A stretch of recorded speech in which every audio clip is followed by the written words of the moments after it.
Ladies and gentlemen, welcome to a very, very special episode of Cakecore Let's Plays, which involves myself and, of course, Panda, the only person who's allowed to join on very special occasions. We have a Discord server. Shout out to that. Link in the description. But in this Discord server, we have a video suggestions chat. And not much has been suggested in there, but there's one thing that constantly reoccurs in that chat, and that is to play Fortnite. Now, oh my gosh, I hear music. Wow, you're so excited.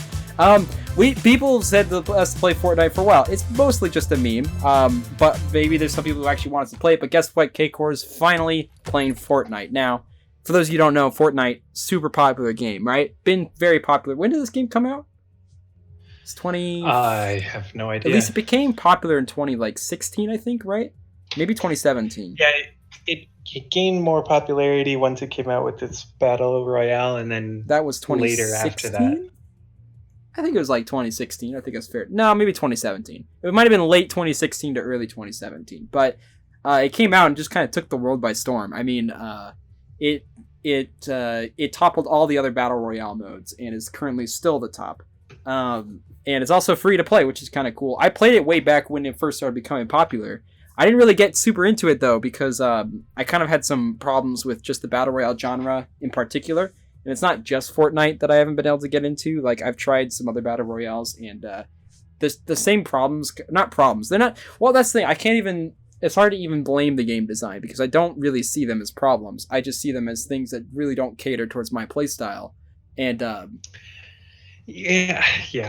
I mean, the game itself is... It's a lot of investment. Sure. And then you seem to not enjoy the grind to get gear, and then the fights at the different levels. Typically grinding is where I struggle with in games. Like, I remember even back in like Pokemon games or whatnot, I haven't finished very many Pokemon games, and that's not necessarily because they have too much grinding, but just because anytime there becomes a point where there's grinding and I'm not enjoying it, I have to bail. I don't really like sticking around to wait for it to get better. I usually just be like, I'll play something else where it might be like instant gratification. But there's some Pokemon games that kind of did it right. Well, some of my favorites were actually one of my favorite designed Pokemon games for sure was White 2, because in the early Pokemon games, the grind was insane. And they slowly started making it a little like easier and easier and easier. And I feel like White 2 was kind of like the peak of my at the right grind threshold. Because as soon as after Black and White 2, it was like X and Y, and those were way too easy for me. So it was like on the chart of like Pat's interest and easier Pokemon games, right where the points meet was White 2, and I was like enjoying the heck out of it. I actually lost the game though. And I haven't been able to really play it much since. Actually, I did start streaming it, though, a while back. Maybe I'll continue that at some point. But either way... White 2 was a lot more story-focused. I feel like they had the formula, perfect in Generation 4. I started in Generation 3, and it was a lot more of a grind, but of course it was the first one, so I'm going to like that one better than the other one. That's why I have a hard time saying White 2 is my favorite. Like, Crystal has my heart, because that was like my big one that I played. I got it for my 5th birthday for my grandpa, it was 6th birthday. All my family went out on on a vacation. Not all of them, but a lot of my family members went on vacation to it was actually Texas, just for family reasons. And I really wanted to go, but I couldn't go, and I was super sad about that. So my grandpa actually got me a Game Boy Advanced, because that was already out at the time. Then he also got me Crystal. Thankfully, those happened to work with each other. Thankfully, the Game Boy Advance is backwards compatible. And I remember playing it just so much, and it became my favorite. But White 2 had the perfect level for me, where the grind was just enough to still keep me on my toes, but it kept me interested in the game as well, because I would fight the perfect amount of trainers before I was like, I'm ready to take on the gym, and I never felt bored playing it. And that was kind of the key word. But honestly, with Fortnite, some of my genre discompliances, if you will, or is it uncompliances? Incompliances. I don't know what it is, but some of the things about the genre incompatibilities. What'd you say? incompatibilities. Yes, some of my genre incompatibilities with Fortnite more aligns with like kind of like the loot based scenario with like essentially collecting loot to kind of progress in the game. I understand that like loot collecting is a very common tactic in game design, and which is why I'm not saying necessarily Fortnite is not well designed, because I don't really think that's the case. It's just with looting specifically, it adds a little bit too much chance into how I actually gear up or whatnot. While I'm used to more games kind of similar to like Minecraft, where it's a little bit more gear building up and whatnot, and choosing what you craft and stuff. And there's still loot in Minecraft, and there's also loot in some other games, but games that are specifically in a competitive scenario, like Fortnite, or also like CS:GO, I typically try to stay away from like the loot-based ones. And it's partially just because I get salty over it. I'll get frustrated, and typically in a game, if I start getting frustrated, that's when I bail. That's my rage quit. And so I don't know. Well, recently they have some locations on the map. There's, I think, 5 locations with this season that have specific like themes to them, and each of them have a boss, and the boss has a very specific weapon. At each of these locations, you can also find for sure one of the henchmen with a sniper, one with a minigun. So if you like something that's more rare on the loot table for the game, like the sniper, which is my main go-to, right, you can go to those locations, grab the sniper, and run away. So yeah, before everyone else like storms the area. So there are like certain chests that are better than other chests, right? Is that kind of how it works? Like there's tiers of chests? There is that where you'll get better loot from a single thing, like the llamas. I think there's only like 3 per match. Right. And those give the best loot, and then there's like rare chests, regular chests, and like freezers and other stuff. But what I'm talking about is now they have like mobs, like really dumb AI that has specific guns, and if you kill them, which is pretty easy to do, right, if you have like a pistol, yeah, then you can grab their gun and then run away, because those are the areas that everyone wants to go to. There's also more areas around the map, right, like what is it, what are they called, like the hideouts for the henchmen, and each of those locations also have a minigun and a sniper. Is this an event thing, or is this like just the game mechanics? This is this season. Season 2 is where they started it. Chapter 2, Season 2. It's a new thing. And they do a different season. How often is it? I think the last one was like around 16 weeks. Right. So I think they're probably going to stick with that rotation. Okay. So how many seasons have they gone through then? They've gone through 12. Oh wow, okay. The first chapter was 10 seasons. That's surprisingly low for how long the game's been out. So is it like a really big deal when a new season comes out? Like, do people lose their minds?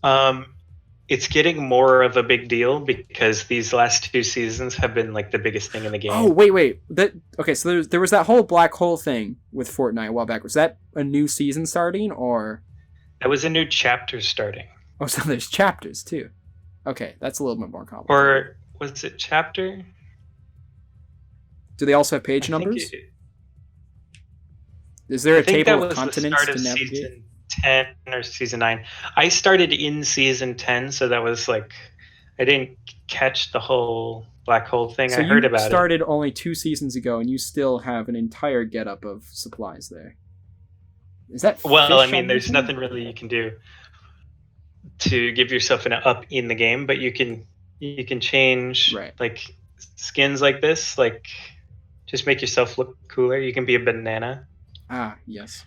So that reminds me exactly of like it reminds me of a time, like a different time when I was around it reminds me of like back when Gary's Mod was really popular. I didn't even play it, but like banana stuff, like 12-year-olds would be all over that, being that banana thing. It's right, that kind of humor is right up their alley. And a lot of the game's humor is in the same vein Sure. of being geared towards a kid's audience. Yeah. But that being said, you can't like bash on it. I feel like what's annoying about Fortnite's reputation is that a lot of people will give it a bad rap, almost because of its popularity, specifically with the younger audience. You know what I mean? Like, and a lot of games. I mean, I guess games in general kind of get that reputation because of it, but because games, everyone has it in their heads that like games are specifically for younger people. Like, it's getting better now, but like a lot of people who don't know much about the gaming scene just kind of assume that video games were made for kids, and then if you're older playing it, then you're not spending your time wisely or whatnot, which is obviously, I mean, a lot of people understand that that's kind of baloney, but Minecraft also had the same problem when it was kind of blowing up. It's the same thing with Fortnite, is that a lot of people just see it as kind of like kid games, thus you shouldn't play it, like get into the big leagues because a bunch of 12-year-olds are playing this. In which case, like, really, that part just should not matter at all. I mean, that doesn't change the entertainment value whatsoever. It's like watching Pixar movies, you know what I mean? I don't think anyone in the right mind says like, oh, you shouldn't watch Pixar, that's a kid's movie. It's like, no, everybody likes Pixar. Pixar makes really good films because whoever it's made for doesn't change the quality of the content itself. And I mean, not also popular things in general. Obviously, people tend to hate on things because it's popular. And I think a lot of Fortnite's hate could be because of that. But I guess that's also why I wanted to explain why it's not really my thing. It's not because of the popularity. It has absolutely nothing to do with it. It's specifically a genre that's not geared towards my likings. And right. Also, I'm not a super competitive person in general. I'm sure you might have picked up on that from playing with me over like the competition is by no means the reason I play, and for some people that's the driving force, and that's totally understandable. It kind of reminds me of I feel like esports kind of exists because of that competitive drive. You know what I mean? I feel like a big part of reasons people play in esports is because they want to win, and that's a legitimate form of entertainment. That's we've been doing that since the dawn of time with organized sports, and so like I don't have anything against that, and it just, that basically sums up like my whole feelings on the genre, is just that it's stuff that they're doing right towards a specific demographic. I just happen to not be that demographic, and this is the reason I don't play it very much. But I did play it a while back, and I've been able to fully understand why. I gave it a shot. It's not like I was like, it doesn't sound like my thing, I'm just never going to try it. I usually tend to at least give stuff a shot, especially when it's free. You know what I mean? There's no reason to not try it if it's free. But it's just with the looting stuff, and then of course another big thing is just the snowball effect that I'm typically not super into. In general, when it's in a competitive scenario, I try to stay away from games that will reward you for killing other players, I guess. And that's not because, again, I think that's a flawed mode. Like, that's an understandable way of progression, especially if your game is designed around it. But typically, Fortnite, if you look at Fortnite as each Fortnite match as a bunch of little matches in between, which is typically what I look at it as, because it feels almost like you're in a match until the next match, and then you get in a lobby, and that's part of like a tournament style. And so if you think of it as like a bunch of 1v1s, maybe a couple like free-for-alls here and there with more people, or 2v2s. But typically when I play games, I like to be on the same level as another person when I'm in that match. So right. Now some people get their picks at like all these different guns because they've killed other people, and if you've got 50 kills on your belt, you've had a large variety of things that you can choose from to use in your arsenal. If I've only killed one person and haven't found anyone else, if I get stacked up against that guy, it feels unlevel because he has like access to all the stuff that I don't. And the thing is that happens like throughout most of the match, is just unlevel fights from that point in time. Obviously, it's level because everybody starts at ground zero. But when you look at his individual matches, that's what kind of gets me like a little bit on the saltier side. And I don't get salty very, very often. Like it's not something. I don't know. Like, how often do you think I get salty in Counter-Strike? Because that's the game you've played with me the most on. Like, how often would you say? I think that instead of getting salty, you take it less seriously. That's probably a good way to put it. I think maybe that's my way of coping with like bonkers, is to be bonkers back at it. You know what I mean? If when life throws you a bunch of gravel for breakfast, you're like, all right, I'm gonna throw you some gravel for breakfast. You know, you gotta dish what the game dishes to you. But Yeah. but it also could just be my way of trying to find fun in a game that's not becoming fun anymore. And I can only go so far with that when a game is as long as Fortnite, because Fortnite games are pretty long. I mean, in comparison to like 1v1s with Smash Brothers or whatnot. Because if I get salty in Smash, then that's like, it refreshes like immediately. I pick a new character and I go again. With Fortnite, it's quite a commitment because you start in there with 100 other players, and even though the matches aren't super long, and if you die, you're out of there, it's still like, I could be very invested in my playthrough time, and then I might run into someone who kills me from behind or something like that. Getting killed from behind is a big no-no for me. That's when I start having a lot less fun, is if I get killed from somewhere I don't even know where I died from. And I'm not saying Fortnite does that specifically, but when I have that much investment in a character and something like that does happen, then it gets kind of annoying. And then you have to like get back on the lobby, get invested to a new character, and I guess like all that to say, if I'm playing Counter-Strike, right, those matches do take a long time, and I do get invested in them. But if I'm doing bad in Counter-Strike, then it'll be over pretty quickly. I've lost like 16-3 before sometime, and it's like, okay, that match sucked, but it also was only like 5 minutes because we only got 3 rounds in. Fortnite works a little bit differently though, because if you're doing really bad, you still could wait until you get into like the top 10 until you realize you're doing really bad. And that's to say that could say something about my experience with the game, because I'm not super experienced at it. And I understand like you could probably know when you're behind if you're at a high skill level, and maybe if you're behind, you're less invested.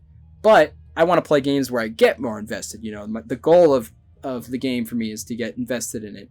And if I start feeling less invested, that's when I bail usually. But so it's just kind of like a perfect storm for me. It's like it happens to check all the boxes that make me not want to play a game when there's like other games I do want to play. You know what I mean? It's happened since. It's coincidence. It's not. This game doesn't hate me. So then here's the question. Mm-hmm. Do you play Minecraft UHC all that often? I honestly don't. And there's a good reason for that. So the birth of UHC is interesting because the reason I played that was after watching is actually a group of Minecrafters known as Minecraft. If you guys are fans of the channel, you've probably heard us talk about it several times. They're the biggest inspiration for this channel. But they were just a group of people who all recorded their individual perspectives and uploaded it. And with UHC, I was always more fascinated in the video sense of it. The fact that we're able to create UHCs and record it and also kind of create that excitement for people who watch is more interesting to me than the actual game mechanics itself. Because UHC is pretty bunk. It's got a lot of bunk mechanics, and to be honest, I don't entirely understand how players are able to play it 24/7. I can only play it a couple times like a month because it has a big sense of like getting invested in it, and then just be like, okay, now it's over, and I died like super quickly, because it is very much battle royale. It is that kind of genre. Some argue that it's like one of the first battle royales because it's been around since 2012 or something, and it like never got super popular. It's honestly like stayed the same popularity for a very long time. Soon as people get disinterested, more people join, and it's the funniest community because it doesn't shrink and it doesn't grow. It just stays exactly where it is. But at least in UHC, I can cope a little bit more with it because there's a little bit more aspects of me feeling like I'm choosing my path in that game, as opposed to Fortnite. I usually don't feel like I'm choosing it. I feel like the only path I choose is the physical path, which is, do I want to drop here? Do I want to drop here? Do I want to go here? Do I want to go to the big city? And there's a lot of strategy behind that, and I get that. Like, there's a lot of strategy behind, like, hey, more players might be over here, so maybe I should stick over here. Maybe I should go on the mountains. And that kind of stuff is a lot of fun. I actually like that part of the game a lot. Trying to, like, sneak around, trying to get advantage points or whatnot, or just charging head on. And UHC and Fortnite share that, and that's really cool. But with regards to building up my gear specifically, which is the thing that's going to be compared to other players, that's the part that's going to count. I like to have bigger hand in the pool, like choosing that stuff. And with Minecraft, I can build my own gear and choose if I want to use an axe or if I want to use a sword, and decide, hey, maybe protection enchantment's nice, but maybe better have projectile protection instead. And or being like, hey, we have an opportunity here to go to the Nether and brew some potions. Is that going to be worth it though? Because we might burn in the fire, or it might be meet up before the time we're able to get there. And I guess I feel like the amount of choices in UHC is what wins me over. It's still not a great game mode. I don't think it's perfect by any means. Frankly, it doesn't have to be perfect though, as long as I get the thrill of like recording it and sharing with people, because that's, I will play a game and record it for the sake of recording it, and not because it's fun, because I enjoy recording and presenting. Hence why we're playing Fortnite. I want to share. I want to share the game with other people, and obviously, I don't know if you've noticed, I like talking into a microphone a little bit. I sometimes I do that, and it's fun to do that and articulate myself, and always try to improve on the articulation, and I've got records showing that. So UHC, when you ask if I don't find some of these problems in UHC, I absolutely do. But UHC is the specific scenario where I get to record, where every participant is recording. I can see exactly where people battle and like what their strategies are and stuff like that. And I would be all down for a 100-person Fortnite match where everybody records their perspective. That would be amazing. I'd be there frame one. I don't care if I die instantly. Just being a part of that would be insane. And obviously, a lot less practical. It's hard to even find 11 people for Ultra Cakecore to record. So, grabbing 100 would be insane. But you're specifically looking to go into game design, and that's why I think it's interesting to talk about this, because you have your own reasons for playing this game, and you also plan on making games in the future. So I kind of have a question for you. What kind of game would you want to make in the future? Because I notice you play a lot of games, and like a lot of different genres too, and I'm just curious, like what keeps your attention? Like how do you play that much time in all these games? What's like the part that makes you tick when it comes to playing games? So obviously there's that competitive aspect to it, right? That you seem to lack. I don't know if that's the word, but like, you know what I mean? Yeah. I'm a competitive person, and so I like being the best. I like having the best gear and knowing the best strategy and winning and whatnot. And so a lot of different games I'll play just because I'm good at them. Sure. That's where we differ, Panda. I've never been good at a game. I can't find a single one I'm good at. Those games don't hold my attention just because it's like that's not the only factor. Right. Like Fortnite doesn't just hold my attention with that. So with Fortnite, it is the strategy of like where I'm going to go and how I'm going to play. Like I can choose if I'm going to be super aggressive and go to somewhere like sweaty, right, and just like get the basic gear and fight as many people as I can and try and win that way. Or I could go off into the middle of the mountains and grab like 3 chests, hope I get a sniper, and hide for the entire thing until I'm top 10, and then kill like 2 people and try and win that way. So there's a lot of options available with the way that the game is played. Yeah. And there's different like kinds of satisfaction that you get implementing and winning with different strategies. Sure. And do you get satisfaction from waiting and using the sniper rifle? Like, yeah, because that's part of the danger of a battle royale is always you can be sniped at from anywhere. You are constantly in danger. Right. And so winning and getting out of that situation successful is part of the gratification. Yeah. And it's a lot more like you feel like you earned it. Yeah. If you just fight a ton of people, but I would say that it's no less satisfying winning. if you're just camping the whole time. Sure. Um, so that's another aspect to it, is the strategy involved. Right. I also find that it's aesthetically pleasing because it's been so refined that they now have their own style of making these 3D models Oh for yeah, for everything. sure. No, and it's nice seeing a top of the lines game not just being.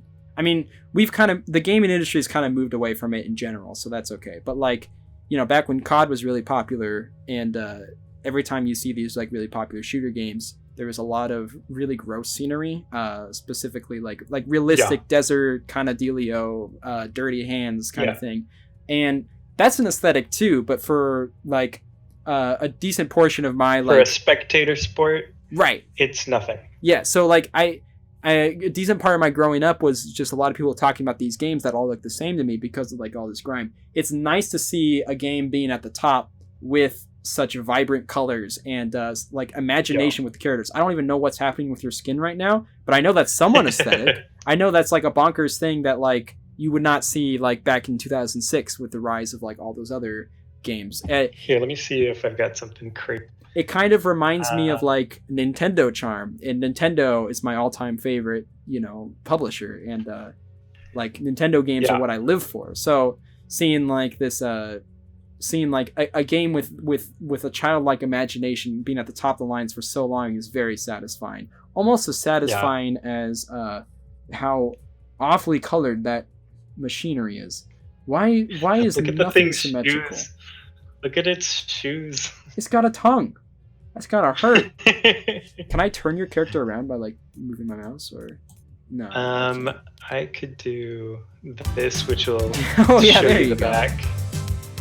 Yeah, it's just it's like now some people look at this and they immediately think like, okay, bonkers. I'm not playing this game. You know what I mean? Some people will Yeah, just look yeah, at the cover yeah. and not play it, and that's why it's also important to be like, I'm not gonna play it. It's important to not be like, I don't want to play COD because it's ugly. And it's like, well, that doesn't have anything to do with the actual gameplay. Like, I feel like you should at least give respect to where the gameplay is due. And given respect to COD, the actual shooting mechanics or whatnot, they laid the groundwork for that, and they've been continuously doing that, and it works pretty dang well. Even if not for Yeah. like a long-term scenario. In a competitive scenario, I can't really play COD anymore because I got too used to Counter-Strike, honestly, and I just prefer that style better. But the actual like if you look at the broader picture of what COD was able to create, it's impressive. It's super impressive. And it's the same Hmm. thing with Fortnite, You just got to give Hmm. appreciation where appreciation is due. How did Fortnite even create a game that requires 100 players each match and still have tons of matches going on at all times with filled caps? You know what I mean? A long time ago, that Yeah, would seem that crazy. part of it is super impressive. If you told me like that would And happen back on the GameCube days, that's preposterous. You would not fill an yeah, that online would be server. impossible. Like the closest thing would be like WoW, which obviously you could get tons of players playing that. But that was a phenomenon. This is something that is free. You don't have to pay a subscription for it. They're able to make servers for like all this stuff based off of voluntary money spending, like what you do when you buy skins or whatnot. That's an entire voluntary thing for you to purchase, and they're able to run tons of servers because of it. And Yeah, yeah. Fortnite is impressive. It's a super impressive game, and it's important. Even if I don't want to play it, it's important to just be like, hey, you just got to give credit where credit's due. You got to. Yeah, It's yeah. impressive, and the thing is that they weren't in the battle royale market, and they were able to climb to the top of that market. Like they were able to beat another company that just beat out another company of like top of the market. So, like Yeah, I think it was H1Z1 right, and then PUBG yeah, and then Fortnite. And it's exactly what you were talking about, where it moved from the like gritty, exactly. Isn't that funny? like quote unquote realistic Yeah, shooter to this like toy, essentially, hmm aesthetic of the game, which I think lends to its benefit because it is a game and you're never going to get realistic shooting without like VR, I would say. Like it's not translatable, Yeah. and COD has turned it into its own thing. I remember there was a COD that like you could air boost and like wall run. Yeah, I think that I was don't remember Advanced exactly which Warfare. one that is. Advanced Warfare, I'm pretty sure, is where Yeah. they first introduced it. And so they tried to make a realistic, futuristic sci-fi COD, which a lot of people say that they did really well, and I disagree. Yeah. But it's just something that they're trying for something. They're reaching forward where, I mean, like it's admirable, and they're doing a good job. Like they're making money off of it, Mhm. but it's just not what it could be with VR and everything. And obviously, we don't have that technology yet. But that's why I'm not playing it yet. Yeah. So.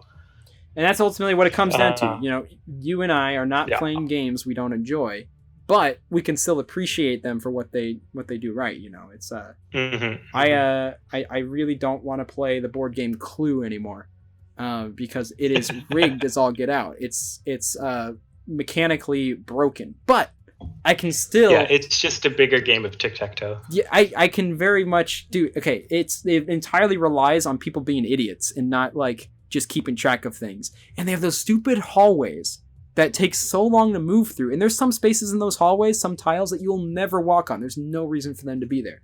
But it paved the way for like many other board games that have used those mechanics for a much better, albeit less popular board game experiences. But so I appreciate Clue. Clue is super old. It's like 80s or something, right? Board games were not big. You know, people playing Battleship. Even Battleship's mechanically broken, but it paves the way for all these games. And COD did the same thing. COD paved the way for like so many games. You're bringing up you're bringing up something that's like a terrible thing about the gaming industry is that a game can be amazing and perfect in like game design perspective, but if it takes forever to learn, you're going to lose half the player base automatically. Learning curves are huge. If it's not aesthetically pleasing, you're going to lose half of the remaining people. Yeah. So it's like with Mindustry. Do you remember how long it took you to learn that whole game? Yeah. Like it's a great game. It's not perfect, but it's a great game. Yeah. And it's never going to get to the point where people like really pick up on it immediately without a streamlined and really well simplified tutorial on how to do everything. Well, in back in the old days, like their tutorials would be like actual, like they'd be okay. The best games in the old days would have tutorials that are so embedded in the actual gameplay that you don't realize you're doing a tutorial, but you're still learning the game through them teaching you. Like back in the Super and Nintendo was the master of that. Oh my gosh, yeah, and that's why I love games like Nintendo. But honestly, even like it's so Minecraft. Minecraft's an example of things that doesn't have a tutorial, and like oftentimes gets like kind of praised for that because you just do whatever you want, you learn at your own pace. But at the same time, like I feel like I gotta give more appreciation to the games that can embed a tutorial without you even knowing it. While Minecraft, there's a lot of things you can't know until you look it up. Like just definitively, you will not be able to learn that through the game. Basic mechanics that everybody knows now because everybody knows, not because you learned it in the game. You know what I mean? Like, when you boot up Super Metroid or A Link to the Past, all of the teaching that game does without actually teaching you is like incredible, because you then learn all this game without having to look up a single thing. So obviously looking up things didn't exist back then. So, and Minecraft is a kind of a anomaly because it originally was a like kind of a nightmare of a game because you could just walk around in this empty space. It was just essentially a walking simulator. There weren't even zombies yet, and people were flocking to it. They were just like, this has so much potential because of its aesthetics and the way that the world was created. And so they supported it, and they gradually create Mojang gradually created it and made it into what it is now, which is amazing. And they're about to come out with the Nether update, and it's coming into its own in a completely different way Yeah, well, because like than the original game. right, and it makes sense that there was no tutorial because it wasn't supposed to be a progression based game originally. It wasn't supposed to have that. Yeah. Now they in their process of making the game for everybody, which it truly is becoming a game for everybody. They've added, lines of progression, and I think thank God they did. If I wasn't able to progress at all in the game, I'd get bored so fast. I need some kind of. Well, I would still argue that it's not a progression-based game. It is at its core, and more than that, still a sandbox game. Yeah. Even if you're playing survival mode, it's a sandbox game. I agree with that. But if there were no bosses and there were no tiers and there were no advancements and stuff like that, I feel like I'd get bored of it quicker because I'm still a fan of the traditional, like, this game was made for me, like it's a narrative or an experience that's built for me as opposed to me building my own experience or narrative. That form of games is kind of what I grew up with, and it's still something I hold near and dear to my heart, hence why I play so many Nintendo games. But sure. I also like to create stuff. I'd like to think I'm an artist at this point, and just one who's not good at it. But I'd like to think I'm an artist, and the fact that Minecraft allows me to create stuff while allowing me to progress, it's the reason I play the game as much as I do, and I've been playing it nonstop because I usually stop playing games. That's what Pat does. He plays and then he stops playing them, and then he's done with them. Minecraft, I haven't been able to stop it. I've just kept going. Counter-Strike, I still haven't been able to stop it either, because that's another one that's just kept my attention. Yeah, Counter-Strike's a venom trap. It is. It's just. I'm not into it right now, to be honest. I'm in another gap. Like, I have to take breaks from it, obviously, just like I take breaks from Minecraft. But I don't know. All this to say, it's just every player ticks differently, but it's important to understand like why game developers make certain decisions they do, and to appreciate why it exists, and ultimately appreciate that we have even choice in the matter, that there's so many games out there that we can literally play any type of game we want, except for a modern 3D platformer collectathon. No, that's not even true. But like, we're now way past the point where it's like people play Zelda because that's the good game that is exactly. out. We're way past we're way past the point of like there's only so many options available, and then of that there's like 3 options that are playable and one of them that's good. Yeah. So like that we can even have a conversation about. This is amazing. Well, and I think a lot of that has to do with the rise of indie games, because so many games now that are considered AAA, like people. Okay, so like AAA is kind of a dated expression, but I think people kind of look at Fortnite the same way they look at AAA games now, as in it's a titan in the industry or whatnot, and it's made by Epic Games, which is now considered a titan, game publisher. Now, but Epic Games originated from indie games. You know what I mean? Like 10 years ago, or whenever they were first conceived, they were not considered like an actual like publisher, a game publisher. They're considered an indie developer or whatnot. And so many other publishers are now becoming indie, or so many other indie developers are now becoming like actual legit game publishers, at least in the modern eye. And that's indie game, just the rise of indie games basically, and like the downloadables through Steam and like other venues and stuff like that. It's just that has really made it to where we have any option to play any kind of game that we want to, and if there's a very specific scenario where we don't, we make that game. We just make it up, and then more indie games are born, and it's quite a time for the gaming industry, I must say. While we're on the topic of game design, what do you think about Animal Crossing? Oh, I've not played Animal Crossing. I've not played any Animal Crossing. I'm specifically not getting this new one as of right now because I really don't think I will like its game design. Okay. I have reasons for that, though, and that's because I've played a lot of mobile games growing up, and a lot of the mechanics in mobile games that I no longer enjoy, I feel like are going to also be in Animal Crossing. I need to give it a little bit more time, though, before I make a final decision whether or not to get it, because I want to experience what everyone else is experiencing. I want to like get that feel for Animal Crossing, but I also don't want to pay $60 for a game and then just absolutely not want to play it.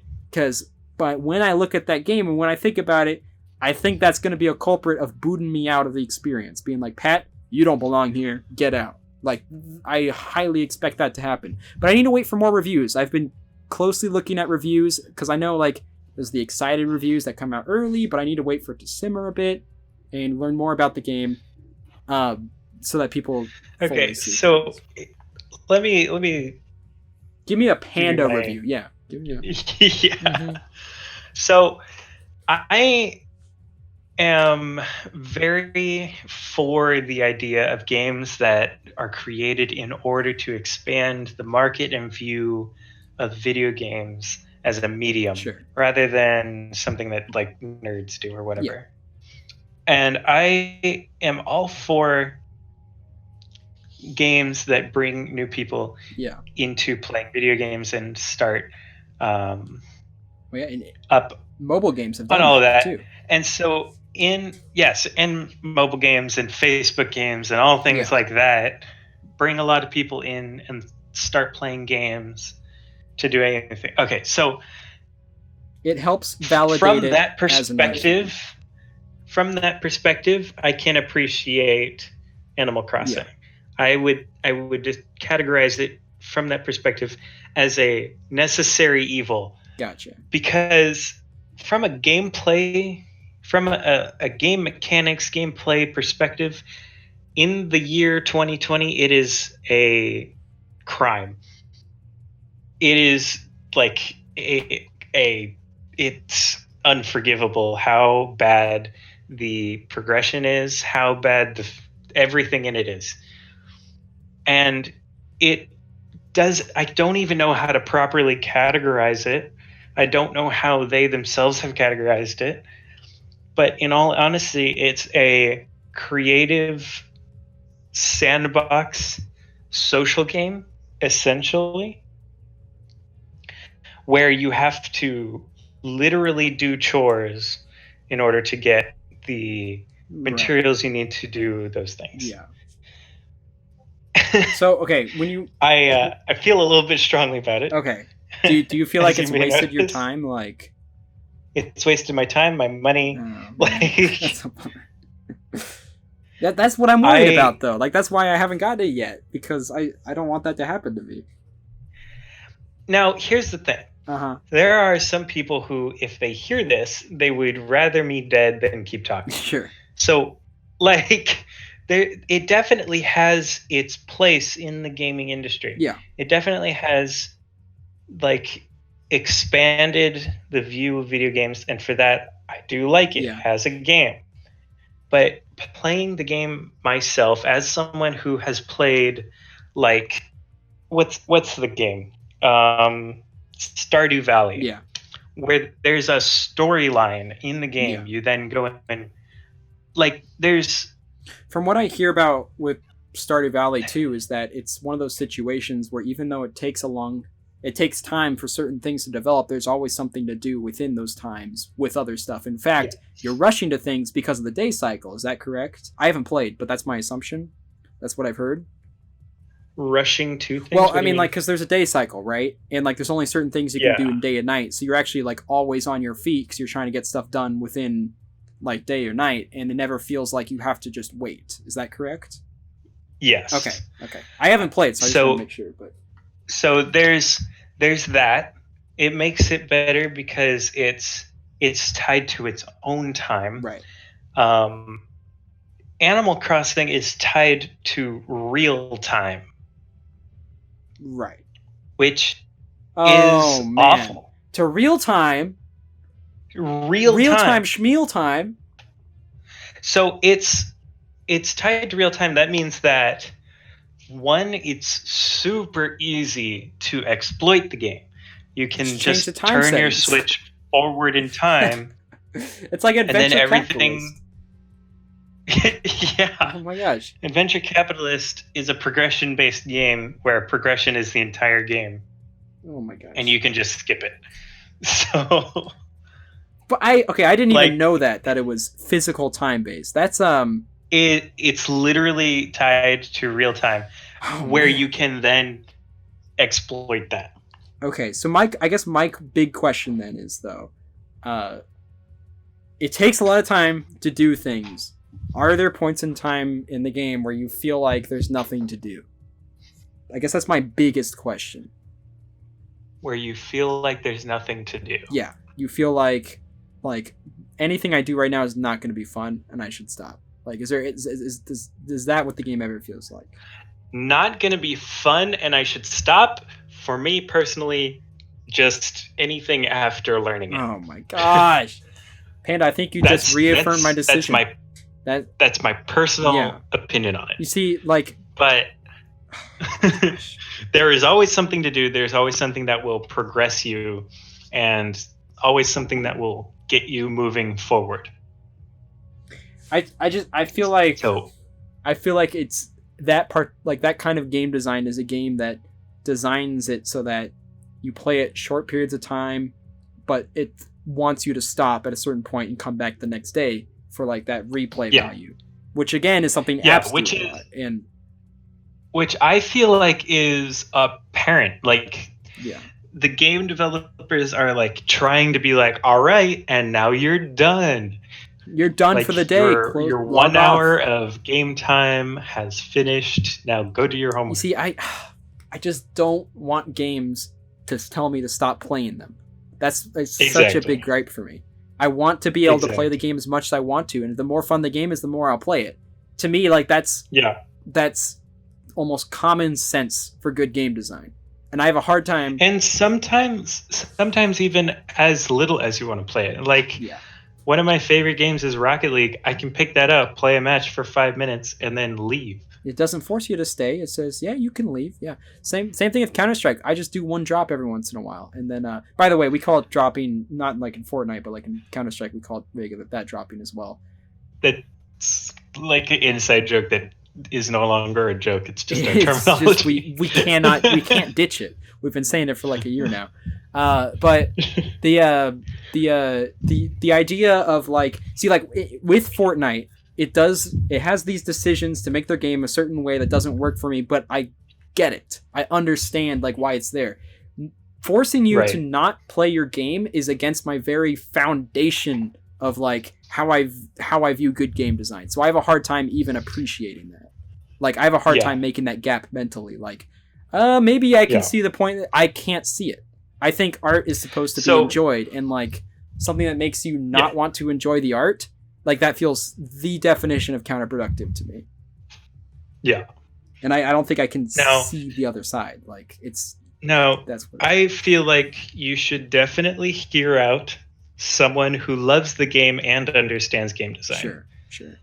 I don't know someone like that. But you should listen to what they have to say. I have a lot of coworkers who don't play a lot of games, but they're playing this game now. And they... Yeah, and that's the main audience. People who don't play games, but they play Animal And they Crossing. keep telling me I need to play, because they know I play a lot of games. Like, you got to play this one. And I keep asking them, like, all right, like, sell it to me. Like, what... And when they talk about anything game design related, it's all very much not up my alley. And so I'm very curious, because they exist. The thing is, they do exist. I mean, there are a lot of like very credible reviewers out there who love Animal Crossing and who understand game design and mechanics and stuff. And I need to wait for them to start talking about stuff. I know Donkey video. One of my favorite. Sorry, I cut you off. Go for it. One of my favorite YouTubers that plays Pokemon and shiny hunts and knows the game, like really knows the game, is like super big into Animal Crossing right now. Wait, is it Jaywitz? I think it's Jaywitz and Austin John plays. Okay. The two of them are super into it, and I like watching their videos. They definitely enjoy it. They're definitely more of a purist mindset where they play games without modding them, without exploiting them. Yeah.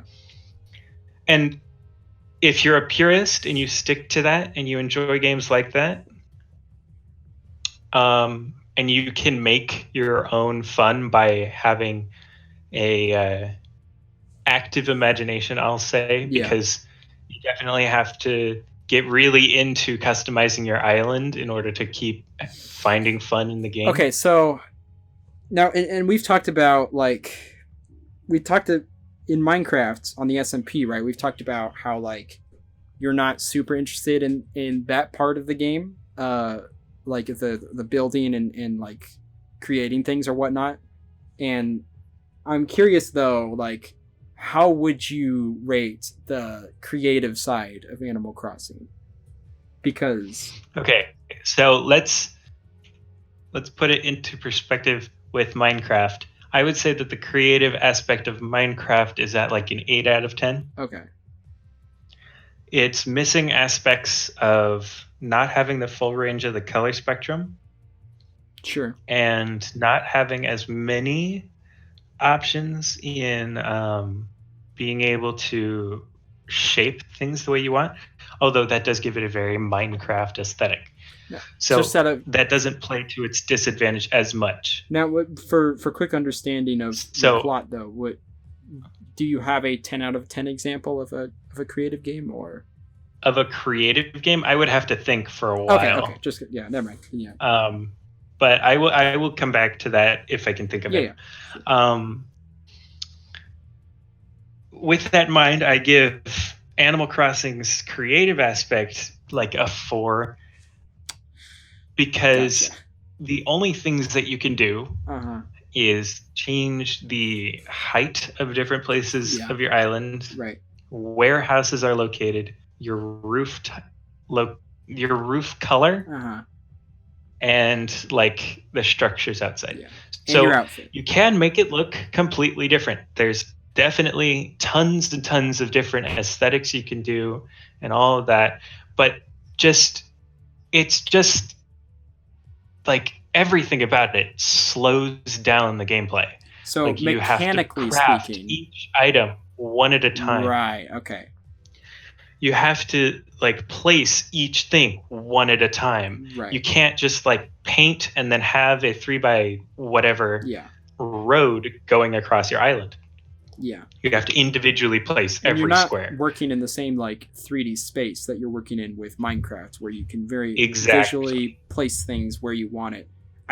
What you're explaining to me, and in Minecraft, if you're placing something, it's a click. Exactly. Yeah. Right? Okay. It's just like one thing, and then you're on to the next. See, like what I think we got from this discussion is I had like a checklist of things that are like, if I had like a 3 strikes and you're out like playlist or no list. I mean, I feel like you've just given me like 5 strikes. Like I checked off 5 different things that's like a no-go for me. And I feel like I will not be playing Animal Crossing. It's a shame though, because you know, everybody talks about it. Everybody it's cool to see people who don't normally play games playing it, and I want to like experience that with them. But it's just I don't see how I could get any enjoyment from the game itself. I get enjoyment from the social aspect, but I can do that without the game. You know what I mean? I can go watch a movie. Well, can't watch a movie right now, but like I can, I can have dinner with that. Or no, can't have dinner right now. But like you can basically get that social stuff fulfilled without a game to crutch it by. And so I don't know. I guess I just won't get it. I thought it might be cool. Everything social about Animal Crossing is done the same way and better by Gary's Mod. Well, there you go. Like, there's nothing in that game that isn't done a million times better somewhere else. Yeah. And that's, like, people give a lot of credit to the name Nintendo, and they believe in the idea of, like, Nintendo polish and everything. And I feel like that's true, and that they pay a lot of attention to, like, very specific small aspects of everything. They sometimes great. Pay too much attention to the small stuff though, and don't look at the broader picture properly. And I'd say that's almost an example of Animal Crossing. And that is a perfect example of Animal Crossing. And they're also stubborn as all get out. Nintendo's a super stubborn company that takes the longest time to actually listen to like what people have been saying for a decade. And absolutely. Well, the problem with Animal Crossing is that people want the same game style. They want what it was before. So now they had the opportunity to modernize it, and they didn't because people want what it was before. And is that really a problem? Them giving people what they want? Maybe not. But it's just not going to progress the game design, at least compared to like other modern games. And I feel like Breath of the Wild or like Mario Odyssey and stuff, they're examples of them going closer to modern times and cutting out some of the BS that's with old game design. And that's an example of them finally listening to the scenarios. But Animal Crossing people want this bonkers game design. They want it. That's the crazy part. Absolutely. So like, but hey, I mean, I can't get mad, you know, if people are getting what they want, they're getting what they want, you know? People are happy, people are happy. Happy people, happy people. That's the saying, right? Happy people, happy people. There was a video that someone created who is also a Pokemon YouTuber who is now playing Animal Crossing. Pokemon I Animal believe Crossing his seem name to is go Nick hand in hand. Robinson. I don't know. People are so fed up with the way that modern Pokemon are that they're still settle for Animal Crossing. You know what? Yeah, you know, that's an interesting point. The Pokemon fan base is so split with the modern games. Yet with Animal Crossing, everyone just is like, yeah, I'm okay with that. Everyone's totally cool when there's probably a lot more mechanically broken things about Animal Crossing than there is Pokemon. But yeah. And so he made a video, and it outlined, like, I think it was like 13 things that if it changed, it would increase the play value of Animal Crossing. And I looked at it, and I was like, if every single one of those things were fixed, you'd still not play it? I would play it so much. Oh, okay. Like, with the other direction. It makes it much more like a Nintendo polished 3D Stardew Valley. Gotcha. And like without a storyline, to be clear. But like if there was all of those fixes that just, it's purely quality of life. Yeah. Like you can craft multiple things at the same time. You don't have to place everything by hand and like it takes forever to do any single thing. Yeah. You don't have to literally do chores. Like those kinds of things. Yeah, I get that. Any of those things would make the game better, and if you did all of them, I would play the hell out of it. Like, it would be great. Yeah, well, and it's just sometimes there's these little things, you know, just that Nintendo skips over and decides like, hey, we're not. I feel that way about Smash Brothers all the time. With like, not even so much the base game, but like, well, okay, there was slipping, right? Yeah, that was annoying to brawl. But the base game's been like, I'm pretty dang happy with the base game of 4 and Ultimate.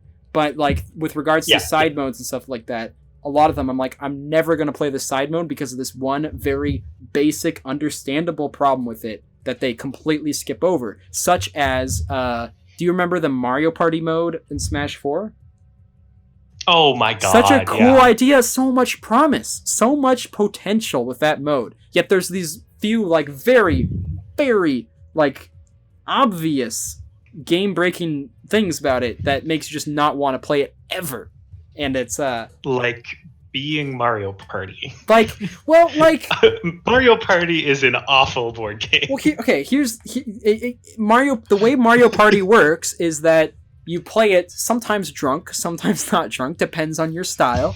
And you're not playing for the competitive aspect. You're playing for the fun of really hanging out with your friends and getting bonkers mini games because of it. The bonkers reactions from the game is what you're supposed to get. Smash Brothers has too much of a competitive sense embedded into the very base of the game.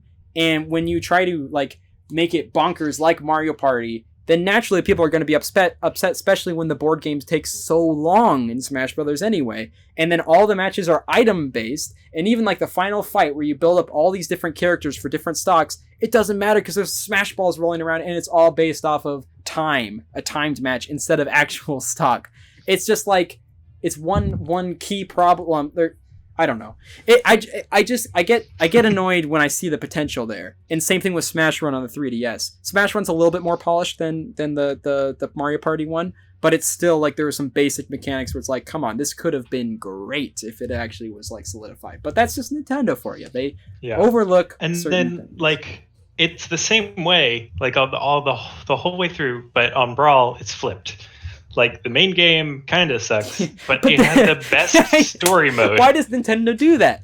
Freaking Subspace Emissary. It's like why can't we have that again? It was the best thing about Brawl. Yeah, and actually, that's not a bad arguably assumption. the best thing about Smash. I mean, like, I still think it was kind of a flawed game mode, though. Like, the actual playing of it was like some of the mechanics were really overlooked in that alone. But they have these great ideas and these great concepts, and they follow through with them, which is good. They follow through with concepts. Sometimes they just don't follow through like correctly, like they just miss something obvious, or they're out of touch with like what people want in that kind of game style. But you know, now this is also coming from a Western American perspective. Yeah. Maybe it's completely different in Japan. Like that's exactly what the Japanese fans for an wanted. Example. But we can't really know that. We can't. And I also can't really understand. There's people out there who don't like Nintendo games, and their perspective might be completely different than what we're saying. You know, I've grown up with Nintendo, and I obviously really like Nintendo games. So this is all coming from someone who likes Nintendo stuff. And I'm never. The majority of the people that I've talked to who just hate Nintendo as a brand hate like kids style things. People who hate Fortnite, yeah. Probably. Well, I don't know. Yeah, it's basically, you know, it's just that like if we're talking about Japan specifically too, like, you know, the my favorite all-time video games are like the Metroid Prime games, and they just don't make those. You know, they don't do it, and that's because this is not popular at all in Japan. But in the Western audience, it's like really popular. So, well, not really popular. It's never that popular. I don't know, but it just goes. It's just like obviously you can't please everybody, and I would rather a company constantly stick to their guns with their games than just entirely try to appease the broader audience, because typically, because that's how you get more unique experiences. You're not gonna get to play a game like Subspace Emissary anywhere else, even though may not be the best the game can do. It's still like a unique experience that you're not going to get like from any other game. So, you know, that's why I stick around with Nintendo. They still do have these like ideas that you know, that you don't get other places, and that's because they're willing to take risks like that. But you know. I think that's what's like solidified them. As like literally, it's PS4 versus Xbox, and now Nintendo as well, as a third competitor of equal value, because they have a different fan base. They have a different way of doing things. They've stuck to their guns for so long that if they did it now, it would not help them in any way. No. It's their stubbornness is their blessing and their curse. It's what provides good stuff and bad stuff. And hey, having good stuff and bad stuff is a lot more interesting than having just mediocre stuff. So who am I? Than just being like one tick better than your opponent in any given thing. Which is, let's be fair, exactly the difference between Xbox and PS4. Definitely. Even PC. Let's throw PC in that mix, for that matter. The only difference with not throw PC in that mix, because it's the same thing but way better. I mean, okay, but you have to like build it yourself and stuff, and like that's just annoying. Don't. I mean, you just I don't have know. to know which one to buy. I just like when I put a disc in an actual console, it runs how it's intended. And with a PC, I'm always adjusting video settings where it's not even fun anymore. Like, I'm so tired of turning down resolutions or turning off what is that thing called? Anti-aliasing. Yes, anti-aliasing. You see, like, I never want to see that word again. I don't have any attachment to that word. I just want to plug it in and run. And I think that's what I should create a computer that runs perfectly like a computer, but like there's scripts running in the background that just turn off all of the video settings, and you get 3 options: low. I'd buy that computer. $5,000 easy. That's mine. You know, what you're doing is you're selling me a game console, and I'm down for that.